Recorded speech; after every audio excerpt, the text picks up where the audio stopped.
And so we are back, and we are here. We have our guest today, and we're really, really excited, Gilbert, because as I said earlier, the Leimert Park Book Fair is here in Los Angeles, and it's so important. You know, I grew up reading like 2-3 books a week. I've gotten away from that as an adult. See, that's one of the things I love about you, Chris. So you read a lot. Yeah, I read so much when I was a kid that I read everything that the library allowed me to read at the age of 12. My mom had to start buying books, and they became my friends. So in storage today, I have like 25 boxes of nothing but books because they're my friends. So I really respect what you do, sir. So this is Mr. Thomas Kinslow, and he's the creator of Dewey Does Children's book series and the president and CEO of a Dewey Does company. And in 1999, he created Dewey Does, an animated character inspired by his then 7-year-old son, Jonathan. He admits that his son wasn't the star athlete or the first pick of the team sport. Still, Jonathan displayed a positive disposition and passion for sports. Kinslow wanted to embody his son's spirit in the character Dewey Does, who can do anything with the right attitude, reinforcing a message of perseverance and fitness. He chooses to tell the story of Dewey Does through the prism of sports because it's accessible and something that crosses racial, ethnic, and gender lines. So we are so happy to have Mr. Thomas Kinslow with us. Welcome to the show. Thank you very much. Welcome to the Business Zone. Thank you. Appreciate Crystal and Gilbert.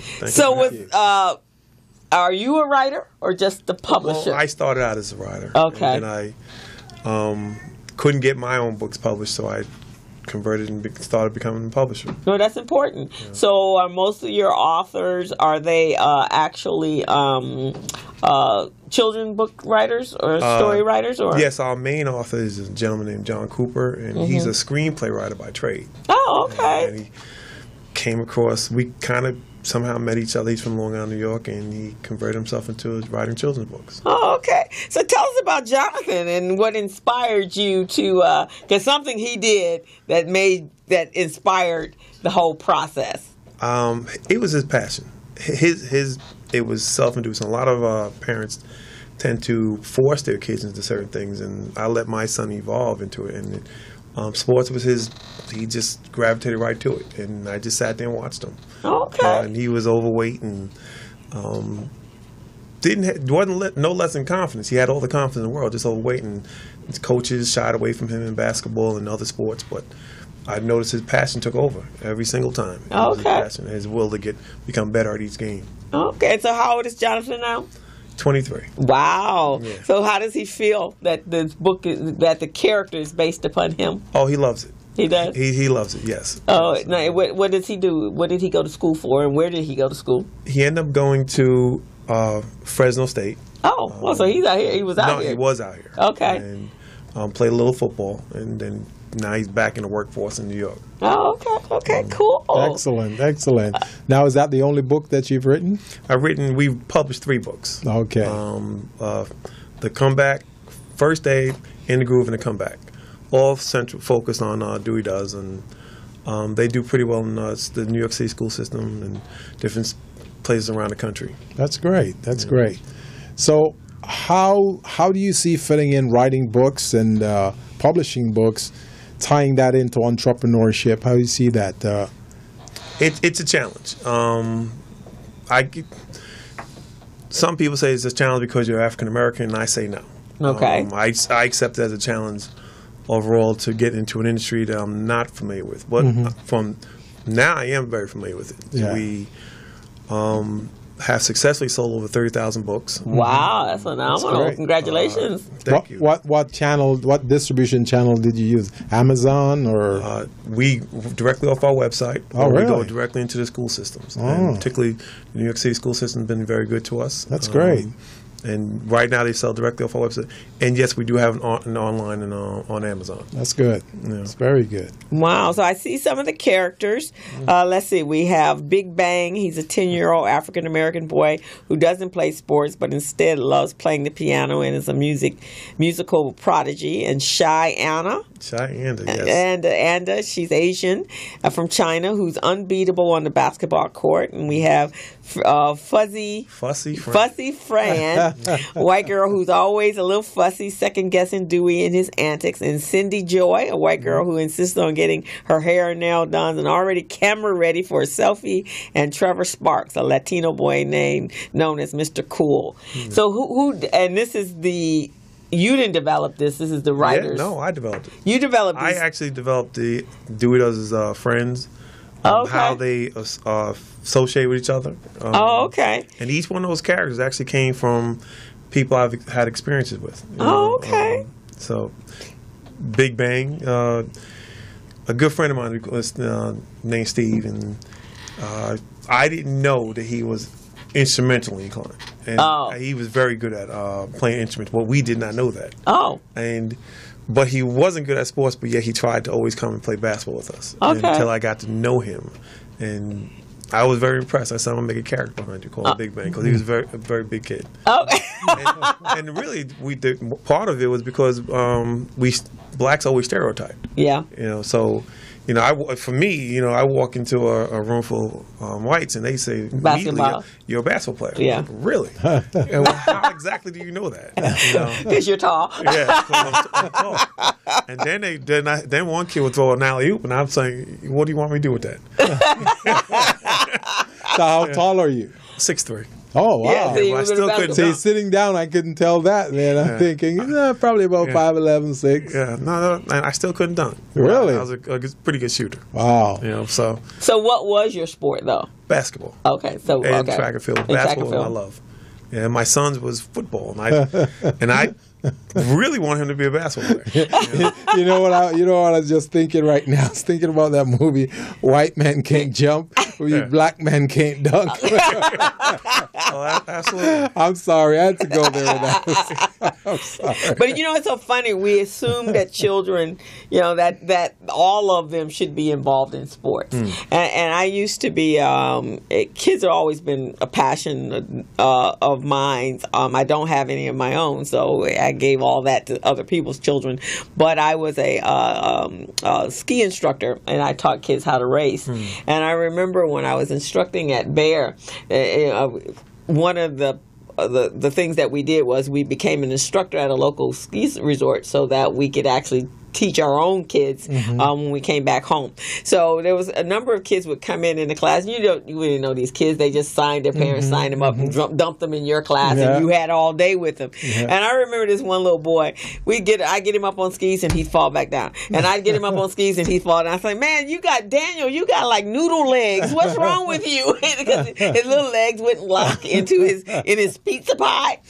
And so when I came out of after class was over, I was all dressed in regular street clothes, no longer in my uniform, and I feel this person around my legs. So I'm like, who the heck is grabbing my legs? Daniel, and here's this little boy going, Miss, what do you call him? Teacher. When I come back, I'm gonna have stronger legs. Okay? I'm like, how do you even know it's me? But kids are just so resourceful. Yeah, kids are very beautiful to work with. For me, as I grew up and as became a young adult, I've always liked to work with the kids in the community. Part of that was what inspired me to really start developing Dewey Does and his background, Fussy Fran. That's probably one of my favorites, and now we're working on an animation series that is pretty interesting. It's I look forward to it.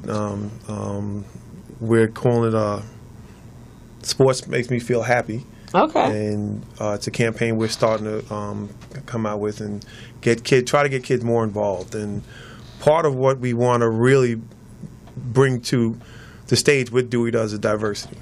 Yeah, and that's important. We're getting kids to understand the value of diversity, because I understood it. And I know that when when a kid is more diversified and more diverse and meeting different people, they're smarter. They become more active and more have more thoughts and seeing how different the world can be. You know? I have a character for you. Sure.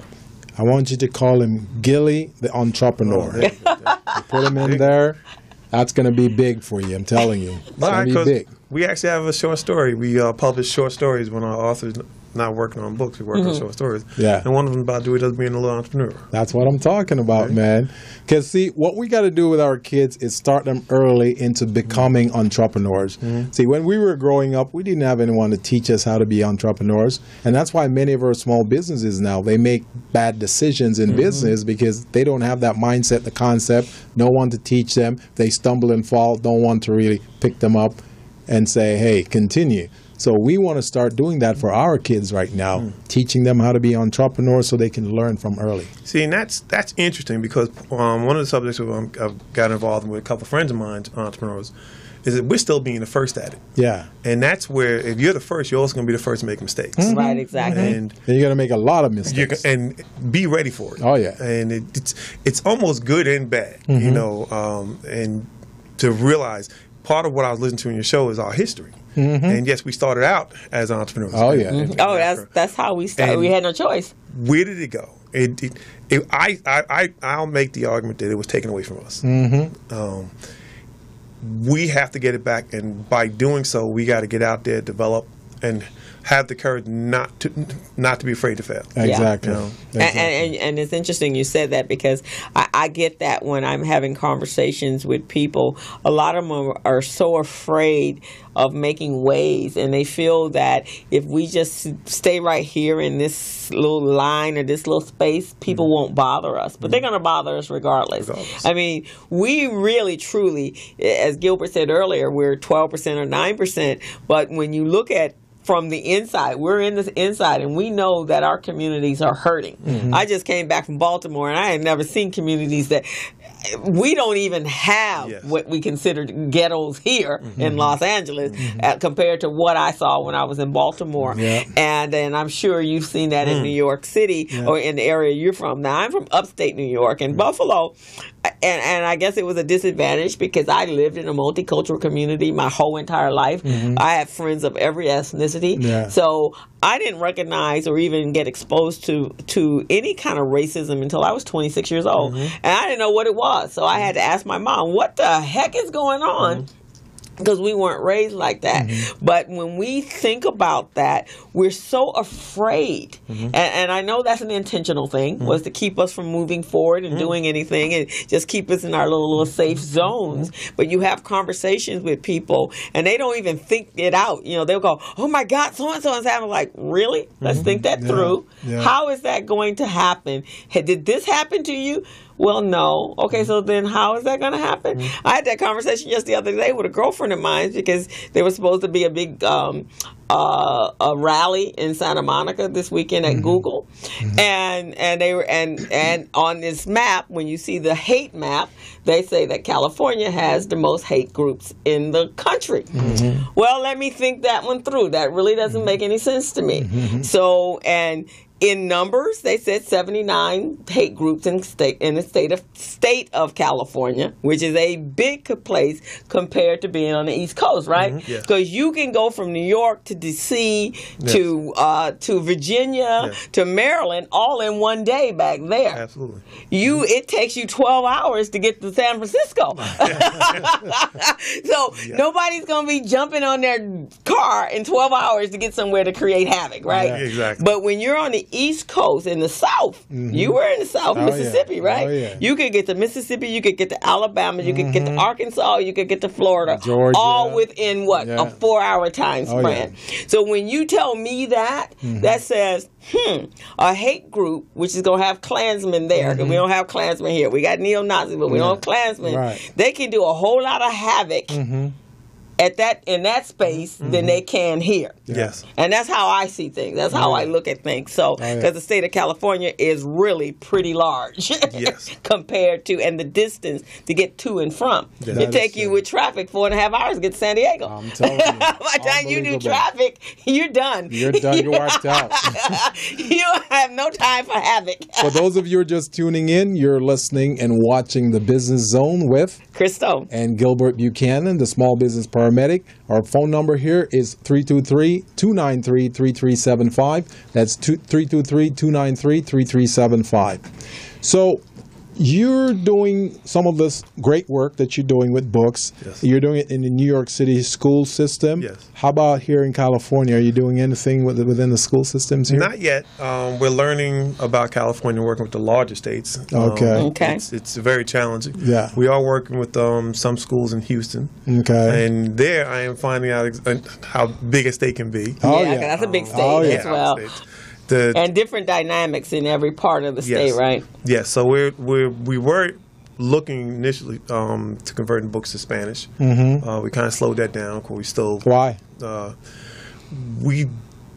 We didn't understand the market yet. Mm-hmm. We didn't have anyone that can kind of lead that charge. Okay. And it can't be me. I don't speak a lick of Spanish. Yeah. And then you got to really learn the ethnicities and different words in the book may mean different things. Right. Right, because you got different dialects. Exactly. Depending on where they came from. Run into that too early. That would be a great market to tap into, the Latino market, because not only can you do it here in the United States, but you can do it international too. Absolutely. Yeah. You got Costa Rica, you got Panama, you got Venezuela, you got Ecuador, you got all of those different... Brazil.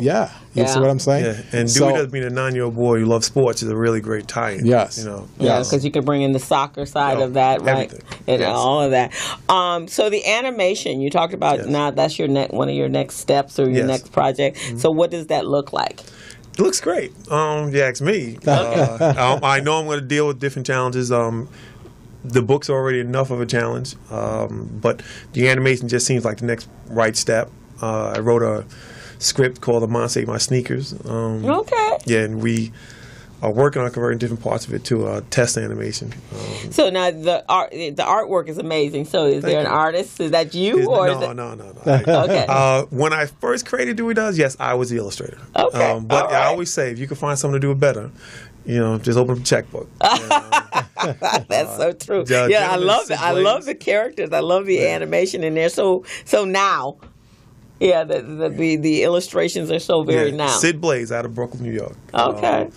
When I met him, I went through probably good 20 animators. That's usually how it is. Once I met Sid kind of just grabbed the vision and went with it. Okay. We couldn't even get the right complexion of Dewey Does. Yeah. Some of the illustrators, we color codes and all that. Yeah. And so the original Dewey Does actually looks like a white character. Yeah. So we would go on radio stations and they would say, "Well, why did you create a white character?" Me being African American. Yeah.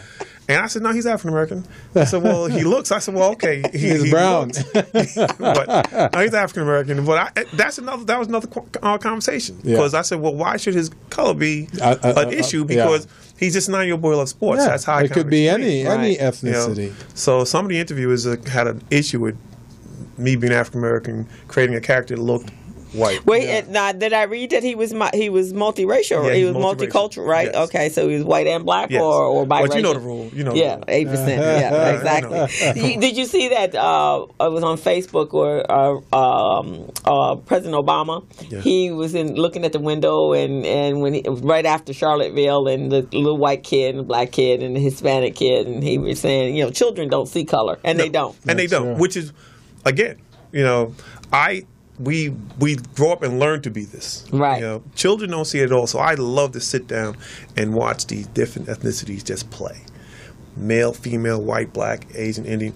It's something that's how I saw the Dewey Does world. Yeah. And it captivates me. Right. It just, and then once these kids grow up, because when I grew up, I had one of my best friends was Spanish. The other one was Polish. Oh, okay. But we didn't see that. Mm-hmm. I just found these two cats to be interesting, which made my world once again diversified. Yeah. Right. And I grew up in a black community. Yeah. But Marcus was in a different area, and my other friend was in a different area. But somehow we found each other in elementary school. Right. And we just became really good friends. And I actually learned how to dance in Spanish. I didn't know, but I was a kid doing this. And you kind of learn how to eat, how they talk, how they because you're my girlfriend, my best friend is Cuban, so they live in a Cuban household. So you get their part of their culture because they're your friends, right? And they induct you into their world, and so you get a little bit. So I see you are a nonprofit. Yes. So do you know that Target stores are very much involved in children's books? Actually, no. Then But you see, should there check. you go again. You learn something every day. Yeah, you need to check with them because there was a time, and I don't know if it still happens. We might be able to ask our other guests when she starts. There was a book fair, a children's book fair that they had out of USC, and Target was one of the largest sponsors for that program. And I think they may be still doing it, so you should check with Target stores. Well, we are looking. We are engaged with some sponsors now that are discovering our product and kind of the body of work that we put into it. And they find it very interesting. So I can't wait to sit back and say, hey, thank you to my sponsor. Yeah. Now, I'm going to introduce you or give you a introduction to Dr. Thompson. Remember, she was on the show, and she's a publisher, been a publisher for the last 30, 40 years. Okay. So introduce you to her, and as well as Sherri Herring. She does nonprofit. She's a nonprofit extraordinaire as well, and her area is usually with those in the entertainment business and that have nonprofits with programs for kids. And so I'll introduce you to her as well, and she probably can help guide you in that area. Or you know Sherri? Okay, so we'll introduce you to them, and then they can help you, and they can also help you get into the California marketplace. Okay, yeah, we've had the non-for-profit since 2006. Okay, it's called Dewey Does Foundation to fight against childhood obesity. So, the first lady came in, and she kind of really put it on the map, but we were already dealing with that issue back in 2006. Okay, and it does. Again, once again, our foundation does pretty good spreading the message, spreading the education. Okay. That's partly why we're here, too. We got some material for some of the kids that we'll see at the Lambert Park Book Festival tomorrow. Okay. Yeah, Good. And there's another friend of mine that she works with the Diabetes Association, and she's a fitness instructor and also a consultant and coach. And her area is childhood obesity as well as diabetes, and so she works with them with a fitness program that she does with them, and eating and nutrition. And so I'll make that. That's great. Introduction as well. I think when we were talking earlier, Dr. Carol out of Houston, Texas, will be working on a book called A How-To Book for kids. Okay. And this is Dewey Does speaking to kids and parents about how to stay fit even at a young age. Okay, right. Because our kids, when video games came along, that really meant that they were no longer outside playing, and that's what I remember from growing up. I'm sure you did as well. Is you never said it. Even when I read, my mother would just push me out the door and lock the door, and then I'd take my book and sit outside under a tree. But she said, "You got to get some sun. You cannot sit in this house and read." In Buffalo, we didn't get that much sun anyway, so it was really important to get you out there. That and here's one of those times again, or inspirations. When I was a kid, it was outdoors. It was up on, especially summertime, out 6, 7 in the morning, knock on your friend's door, come on outside, let's go play ball, Coke Larry 1, 2, 3, or shoot the basketball. That's what my son was like. Okay. That's exactly how he would get up, and that's how actually we moved into this neighborhood in New Jersey, and I met the neighborhood because of him at 9, 10 years old. Oh, because he was knocking on doors, bringing the kids outside. Because they were indoors playing, right? And didn't want to come out. He just refused to stay indoors, and I just look at kids and try to see the basketball courts, and the basketball courts are now empty. You couldn't find a basketball court around me that was empty. Right, exactly. But nowadays you can. I mean, their kids just don't get out like they used to, or like we used to when we were kids. I mean, this is absolutely amazing. We need more people like you. Thank you. So we got 5 minutes left in your interview. Okay. I want to ask you 2 questions, and I also want you to tell us 3 things that you want to leave us with about your book and about the program you're running. So the first thing is your program on video? It's on the internet, DeweyDoes.com. In a video format? The video is on. We have 3 animation shorts on YouTube. Okay. That you can just type in Dewey Does animations, and you get it free. And that one's called Dewey Does for President. Oh yeah. Oh, okay. That's another one I good. wrote. Is it free? Or yeah, it's free. Okay. Please go to YouTube, Dewey Does, and check out Dewey Does for Press. Dewey Does for Press. And the next thing I want to ask is your book on those audio tapes that they can, or CD, that they can pop in the car and listen to? Not yet. As soon as I find someone that we have the time to put something like that together. But right now you can get a hard copy at DeweyDoes.com. Yeah. And you can find us on Amazon. Also, Dewey Does. Okay, perfect. So what are 3 things that you'd like the listeners to walk away with regard to what you do and your program? Well, I want to tell you, I like you, Crystal, did a lot of reading when I was a kid. And I came across a quote. And the quote said, it was by Oliver Wendell Holmes. He said, introduce a child to new things and their mind will never go back to the same. Okay. It's got to be inspirational for anyone to go get out and get a book. Go get your child a book. All right. I want to thank A.C. Bellevue Public Library for allowing us to come do a public reading to the kids. I want to also thank Office of Supervisor Mark Ridley Thomas, who helped us get into libraries, and we want to keep coming back. It's very good. And there's an article out there in the newspaper, The Wave, came out today. Please read about it. It tells a little bit more about myself and about the Dewey Does products, and you can find out more information at DeweyDoes.com and DeweyDoes.org. Okay. Excellent. I love what you're doing with kids. We need to have more people doing what you're doing with kids. The kids really need this. It's inspiration for them. You see what I mean? And what you bring to the table is just phenomenal. Yeah. We will be at the Lamert Park Book Fair tomorrow giving away back-to-school products. Yes. Please, I'm reaching out to all kids out there. Please come by, check us out. I want you to look into the camera right here and tell them. The Dewey Does mascot, or the Dewey Does will be out there. Come see Dewey Does. Come get some of Dewey Does free gifts. Yes. Listen to the new Dewey Does song we introduced, and check out the new Dewey Does dance. Yeah. And also, those of you on Facebook Live, you guys can't hear or see my guest, but he is asking for all of you to take your children to, what's the library? The Lamert Park Book Fair. Book Fair tomorrow afternoon at the times?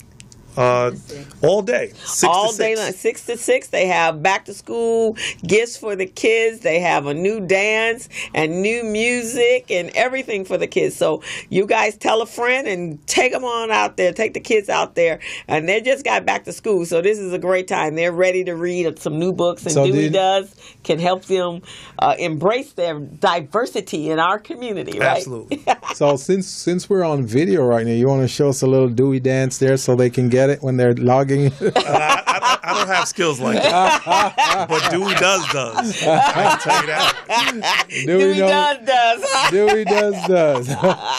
Well, our wonderful guest here on the show today was phenomenal. He writes a lot of books for kids and publishes. One of his next books that he's going to write, it's going to be Gilly the Entrepreneur. So, and if you haven't guessed it by now, Gilly is Gilbert. That would be me. And so Gilbert actually was a film. I was a singer and a songwriter and producer. And that was your name, right? That was my stage name. Gilly. So if you guys haven't figured that out, that's why he keeps saying Gilly. And so here we have Dewey Does First Day, story by John Cooper, illustrations by Sid Blaze. And so as you can see, hold it up. Gilly is Dewey is a really cute little boy. Yes. And then we have Dewey Does in the Groove. So that's probably about music. I think that little kid right there looks like Spike Lee. Yeah. And then we have Dewey Does the Comeback. So that's soccer. So you guys can go out tomorrow to the Lamert Park Book Fair and check it out and go get some books for your children. Reading is an amazing thing. I spent my whole entire childhood, I think I probably started reading 3 or 4 books a week probably about 2 years ago because I don't have time now. But so now I have to listen to books. So we want to thank our guests a lot. We thank our guest and his publisher. Your publicist, rather. Yes. Yeah, your publicist. His getting publicist, you on the show. Yes. Hey, publicist. Walisa. Wow, she's been phenomenal. So we want to thank you all. And hopefully we can have you back soon we can talk about the other edition. Thank you. Okay. Thank you And very much. I'll send out a blast tonight and see if we can get some people out there to Lamert Park. I have lots of friends that have kids or grandkids. They're grandkids. And grandparents are the best people to go That's after right. because they love to spend money on their right. children and their grandbabies. So I got a lot of friends that's got grandbabies now. That's So right. we'll Now- we see have if plenty of books. Did you tell them your phone number, how they can get a hold of you? Again, my contact at DeweyDoes.com. You can find us on Facebook at Real Dewey Does, Twitter Real Dewey Does, and Instagram Real Dewey Does. And my name is Thomas. That's what we're talking about. So we're on the Business Zone with Crystal. and Gilbert Buchanan, your small business paramedic. We're going to go ahead and take a break right now. Take a break. All righty. See you guys shortly. Hello, meet Larry. Larry is a general contractor. Larry is very good at his craft, but Larry has a very tough time managing his paperwork because he is busy taking care of his clients' needs. Larry just cannot find his important business documents when needed. Larry is also being passed over for bid opportunities from prime contractors because he is perceived as not ready. He doesn't know where his business license, certifications, insurance, and other key corporate documents are located most of the time. Lucy owns an auto body and collision repair shop and has been using a business management and procurement assistance program called Small Biz Pro to keep her business organized, business ready, contract ready, and bank loan ready. Small Biz Pro is a 3-in-1 cloud-based business management, procurement, and market research assistance system designed to help businesses become business ready, contract ready, and bank loan ready. It also provides back-office operation solutions for small businesses. Lucy is able to stay ahead of her competitors because she uses Small Biz Pro to manage her business daily. Lucy just clicks on Small Biz Pro from her tablet, mobile phone, laptop, or any internet-accessible device for data retrieval, and she's got it. Lucy introduces Larry to Small Biz Pro, and now Larry is more organized and can now find all of his documents and new bid opportunities in seconds. Larry now saves $120 in labor costs for each missing or misplaced document.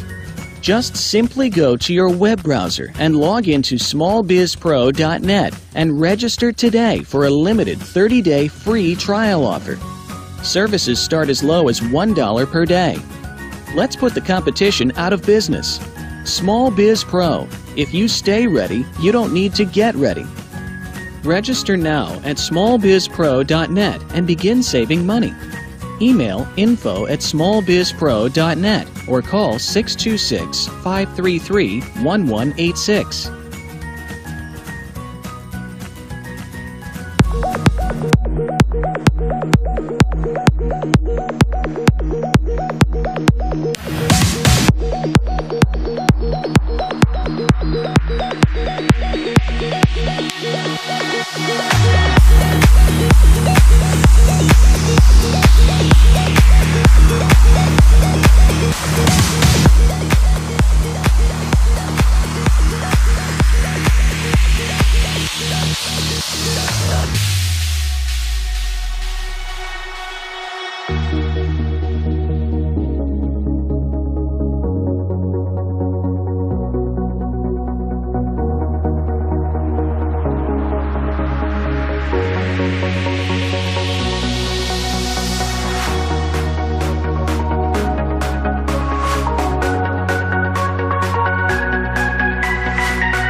Welcome back to the Business Zone. This is Crystal. and Gilbert Buchanan, your small business paramedic.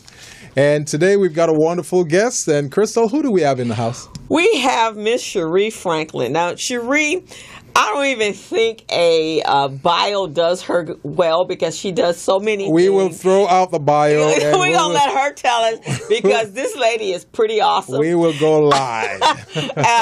I told Gilbert earlier, Sherri, that the one thing I like best about you is that you're a visionary, but you're also a visionary that makes stuff happen. That's right. Thank you. And so a lot of people will say and do, and they have all these big plans, but they never activate. But if she says she's going to do it, it's going to happen. Whether the people who are involved or not is still on the trail, she leaves them in the blazes and she takes off. And We're does in what love she does. with her because she's a disruptor, She's just a like disruptor. we are. So this is beautiful. So now she is in this new area, and that's new to California, and it's the California cannabis industry, and she is taking it by storm. She's learning about it, but at the same time, she is coming hard and strong. And so she has created a program, an accelerator hub called Think and Grow Lab. Mm-hmm. So with that, I'm going to turn it over to her, and she's going to tell you all about herself and the lab. Welcome to the Business Zone. And what the cannabis industry means to California. Wow, thank you for that introduction, and thanks for having me on this show today. Yes, my name is Sherri Franklin. My core business is urban